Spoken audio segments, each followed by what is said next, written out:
प्रकाशलिङ्गं निर्मलभासितशोभितलिङ्गम्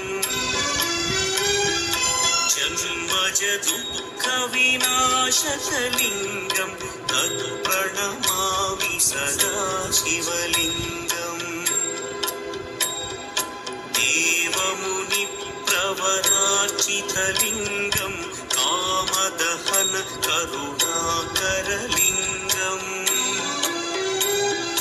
रावणदर्पविनाशकलिङ्गं तत्प्रणमामि सदा शिवलिङ्गम्